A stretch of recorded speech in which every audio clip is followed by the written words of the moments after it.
Let's try this again. What do you guys think? Hey, let's try it again. All right. Am I live this time? And is it going to stick? Welcome to Lunch Break Live. Real talk about obesity, food addiction, recovery, and what's really eating you. I am Carrie De La Cruz.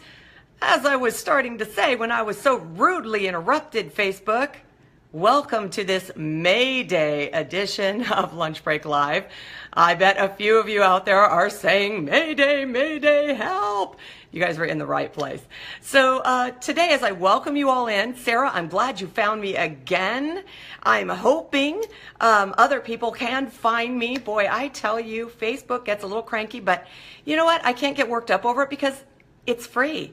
So what am I supposed to say? I'm not paying for this service, so I am just grateful it is operational now so that those of you who are with me and have found me again can hear what I have to say about this subject today. Hi, Nancy. Welcome in. All right, so listen. Today's subject is WLS, Would I Do It Again? And basically what the background is, what kind of precipitated this is, obviously I get asked that question a lot. Don't worry, I'll dive into it. But today I have an appointment with my bariatric surgeon. And the reason I'm seeing him is in follow-up to a situation that occurred with me as a result of trying to treat my very painful osteoarthritis. If you have had bariatric surgery, you may know that NSAIDs, which are non-steroidal anti-inflammatory drugs, or, you know, things like ibuprofen and stronger things are no-nos. And the reason for that is they can create ulcers, okay? We don't have stomach acid to break them down if we've had gastric bypass surgery, as I have, and therefore it's kind of hitting the tummy at full strength. And even though I was taking a omeprazole acid blocker, didn't do the trick. And so as a result, I had a complication that needed fixing. And so I had an endoscopy a couple of weeks ago with balloon dilation to stretch the opening back to a normal operating diameter. And I am feeling much better, have more energy, feel better, and can eat in a more, what I've grown accustomed to, being normal way. Okay, so that is why, you know, some people would be spooked and freaked out and say, wow, if I had known then that I was going to have arthritis, that I wouldn't be able to treat through traditional means, would I still choose to have weight loss surgery, WLS? So with that as the setup, again, before I launch into it, welcome. I'm so grateful that you guys are here, and I would encourage you to share this in your support groups. You know, I've been trying to do that, but every support group has different guidelines, and they're like, okay, you can't post here, you can't post about that, or you can post here, but you can't say this, and you have to post here if you're going to say that, and, you know, whatever. So my mom just told me that I'm not coming through, so she has to find me again. Somebody go tap Carol Worth, send her a message and say, find me. All right. So anyway, God, I completely lost my train of thought on that one. Wow. That was a total blip. Let's just pretend I wasn't saying anything. Oh yeah, support groups. So anyway, you know, I get caught up in the meat grinder every once in a while, and I get deleted, you know, like banned, you're not following the rules. And I'm like, oh my gosh, it's support. I'm not selling anything. I understand that other people think they're supporting people by selling seaweed wraps and whatever, which I am not doing, but still it can be very challenging for someone like me. I feel like I'm going through a minefield and I step on the mine. So anyway, that's what happened to me over the course of the last few days. So much for bravery and courage. Anyway, all right, let's dive into it, you guys, shall we? All right. So last week, if you were with me on Lunch Break Live, we covered some really important subjects. I think you guys agree. We talked about trust, lies, diet mentality, and the language of love. I don't know if you guys remember that far back. I asserted that it is pretty hard to live in recovery if we don't trust ourselves, because we continue to believe the lies we tell ourselves. We don't love ourselves the way we need to be loved, and we're focused on the scale. That's pretty big stuff. Don't you guys agree? I mean, that's the stuff that eats us up, that we feed. All right. So today I am going to address a question that I have been asked repeatedly over the course of time, you know, and the funny thing is I've never really been happy with my answer.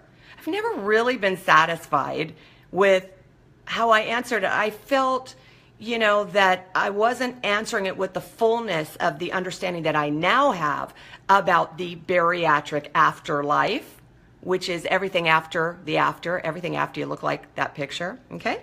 So here is the question. Oh, by the way, when I announced on the wall that this was going to be the topic of today's show, you guys answered it as if I was asking you, which I thought was really great. And, it was as if I were asking you. So if you had it to do over again, would you have weight loss surgery again? And the majority of you said yes, and a few of you said no. And of course, maybe that's for another day. Why no? Okay. So anyway, but that's not what I'm talking about today. All right. Here is the question. Knowing what I know now, would I choose to have weight loss surgery again? All right. Yeah, I'm going to break it down into 3 points, I think. All right. Point number 1 is going to be my understanding of the surgery itself. Point number 2 is the disease of obesity. And point number 3 is addiction.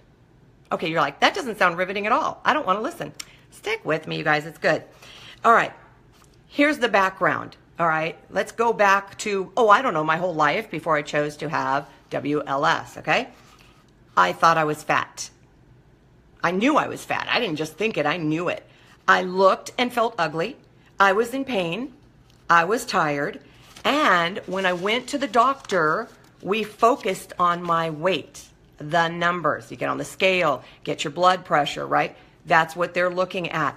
We talked about how I needed to do something about it. I don't like to hear that, by the way. You need to do something about this. That's how it felt. Do something. Just walk every day. Just watch what you eat. Just join Weight Watchers or something. And each time they said the just word, it was like they were pounding me deeper and deeper and deeper into this hole that I found myself in. But here's the thing that I didn't talk to them about, you guys. I felt worthless. I had no self-esteem.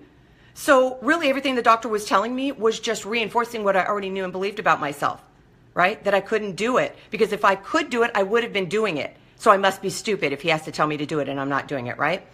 And I couldn't talk to the doctor about that because then they would agree and they would say, oh, well, I understand why you don't like yourself. This is what I believed, all right? Meanwhile, I'm constantly comparing myself to others. I never won that comparison, by the way. Oh, unless it was because I actually weighed a little bit less than they did.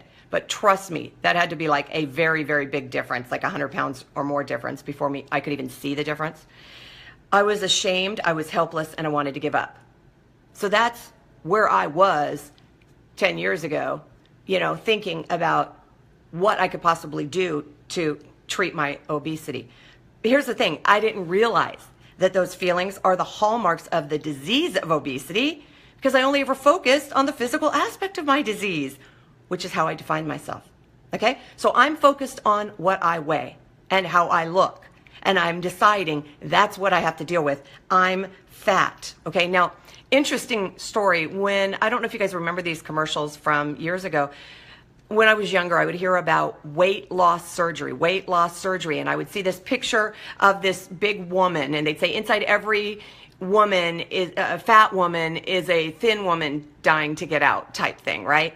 And they would say through this bariatric surgery, you could become the thin person you always wanted to be. And in my mind, the only possible way I could get thin was to cut off all of the extra skin. I was so desperate that I was telling myself, if I could afford that, I would let them cut off all my extra skin. And I would look like Frankenstein and I would have stitches all over every square inch of my body. But I was so desperate, I didn't care. Please cut the fat off. That was what I thought bariatric surgery was. And that's how desperate I was. I was willing to do that to treat my condition. That's pretty significant, don't you think? All right. Ultimately, 11 years ago, basically, I was referred for bariatric surgery by my primary care physician because my weight qualified me for it. My insurance company wanted me to prove that I had repeatedly tried and failed at my weight loss attempts. They wanted me to focus on how much of a failure I was. No problem, right? I already knew I was a failure because I was fat. Duh, easy breezy. Okay, but I also had to prove additional comorbidities, right? Which is a funny little euphemism for things that could and would kill me. Okay, but I was like, whatever it's going to take to qualify me. I just knew I was sick and tired. Oh, and I was sick and tired of being sick and tired. How many of us have said that, right? And fat. Wow, I mean, ridiculous. Give me the surgery so I can be thin. True. That was it. That was all I could see. That was all I wanted. That was all that I knew. So, 2.1. I understood that bariatric surgery would help me lose weight. It was called weight loss surgery, WLS. But I now know that it wouldn't make me happy and it wouldn't address my mental, emotional, and spiritual suffering, okay? Because I wasn't unhappy because I was fat. I was unhappy because I was unhealthy in all areas of my life. I didn't know that then, but I know that now. Did losing weight enable me to do the things I was unhappy about not doing? Absolutely, of course. Did losing weight reveal the fact that my problems were not entirely due to my weight? Absolutely. Would I have known that before surgery? I don't think I would have been able to believe it if I could have even heard it. Okay? So someone could have told me this, but I'm not sure I would have been prepared to hear it or believe it. Okay? And I think that's a really important statement. I was in so much denial and self-loathing, I could not possibly hear that I was contributing to my own obesity because I still wanted to believe that it wasn't my fault. That was the conclusion I had. If I had anything to do with it, it was my fault, which made me bad and wrong. Well, as you will hear me discuss all the time around these parts, bariatric surgery is not weight loss surgery. Let's stop defining it that way. In my case, it was RNY or gastric bypass, which was a medical procedure recommended for the treatment of morbid obesity, not for fat people. Morbid obesity. I wish there had been more emphasis on that fact. Oh, how I wish there had been more emphasis on that fact. But of course, when you look at before and after pictures, you see size, you see fat, you don't see recovery, you don't see what's going on under all that skin, you don't see what's going on in the heads, or if it's happening at all. You don't see that. You focus on how you look. So, would I have bariatric surgery again? Yes. But I would recognize it as bariatric surgery, not weight loss surgery, which brings me to point number 2. Obesity is a disease, not a character defect, which is not to say that I bore no responsibility for it. But back then, I believed that my morbid, big letters, morbid obesity, which I couldn't even say, by the way, was a reflection of me as a worthless person who couldn't do the simplest thing because I was a fat failure. So my understanding of a disease that I couldn't even speak was that I had this situation because I was a failure and it was a character defect. That was my conclusion, okay? But I now know that obesity is a disease that affects the entire person, physically, mentally, emotionally, spiritually. I was mentally sick, emotionally sick, spiritually sick, and I didn't know it because I always focused on my physical sickness. That's what doctors looked at. My fibromyalgia, my hypothyroidism, my chemical depression, my bad knees and my back, my headaches, my exhaustion, those things. That was what I had to justify in order to qualify for the surgery, and that was the focal point. The focus was on the physical aspect of the disease of obesity. I was looking for help for my obesity from my medical doctor, never realizing that I needed an entire team of healthcare professionals to help me get my arms around the entirety of this disease.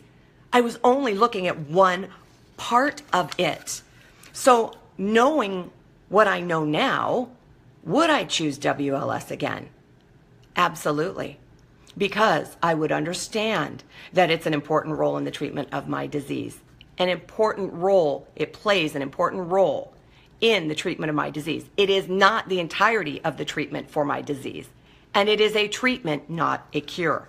I would understand that it's just one part and that my disease will never go away.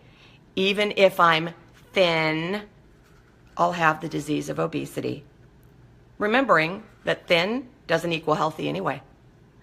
So it is up to me to manage this disease in every area of my life.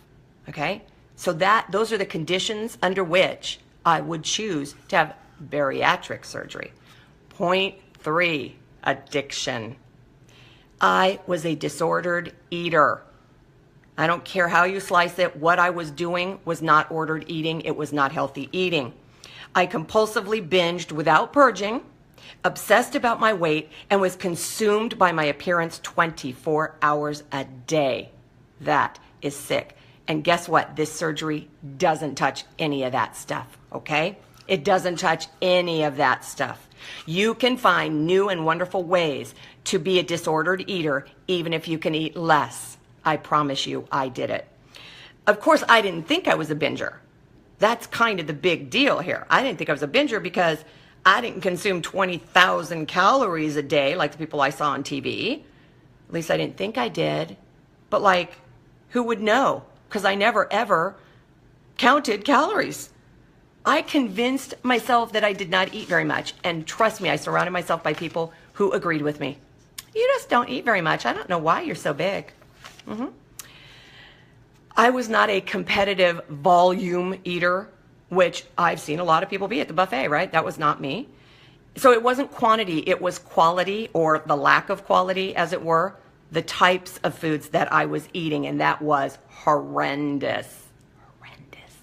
I subsisted on zingers and Twinkies and donuts and pretzels and licorice, candy, chocolate bars, and diet soda. But I could not see that then. I couldn't see that then because it was too painful and would have made me feel responsible for my disease. And I already felt humiliated, so how could I take on and own any more? It already hurt enough. There was no room for any more pain in my life. And that is where therapy helped. Therapy, so vital. I started therapy because I wanted to talk to someone about my eating disorder, which never came up. I'm serious. It never came up. We talked about absolutely everything else but that, which is kind of ironic. But it's a great thing. It's a really good thing because I now know that obesity and food addiction aren't really about the food at all.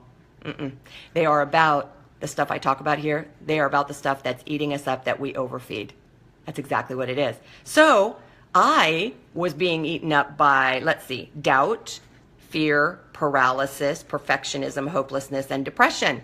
Good things to feed, don't you think?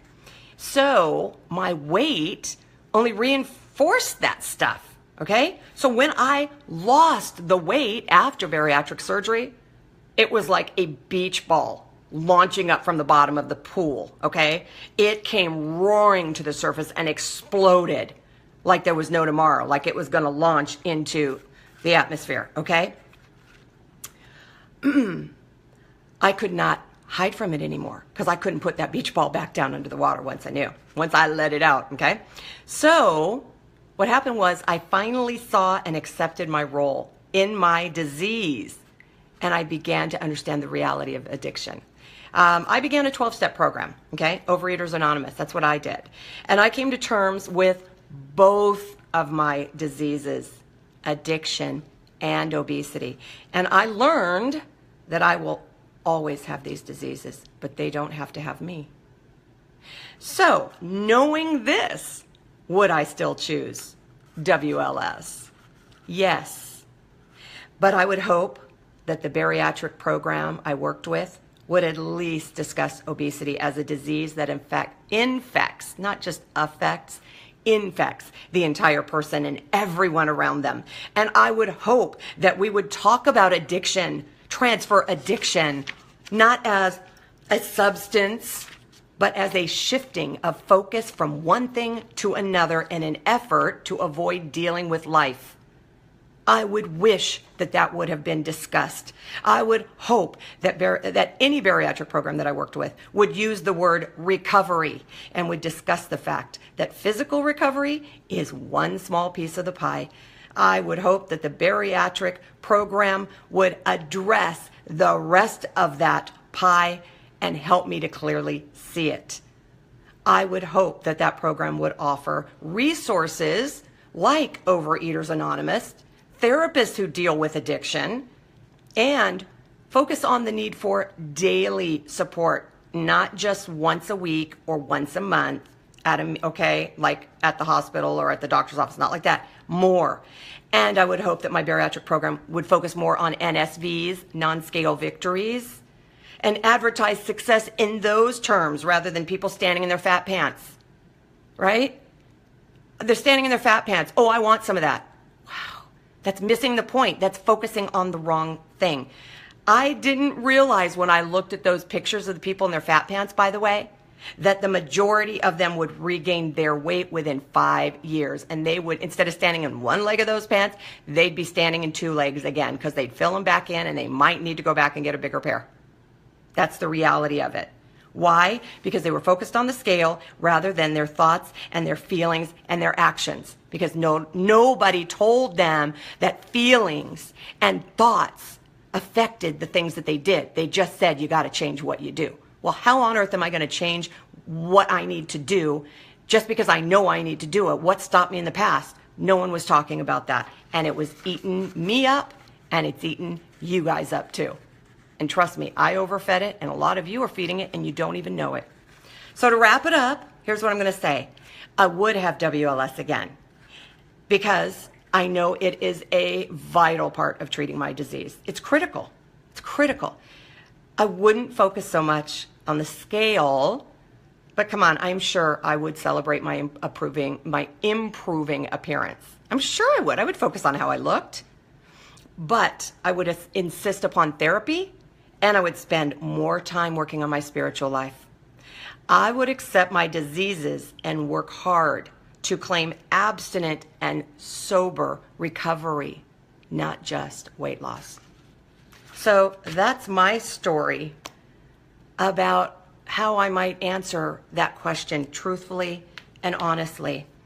Because just saying that WLS is about weight loss instead of life gained, recovery gained, is to miss the point of the treatment and to completely miss the disease, the complexity of the disease of obesity.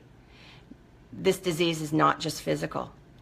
It does infect the entire person. I've said it before and I will say it 1,000,000 times, you guys.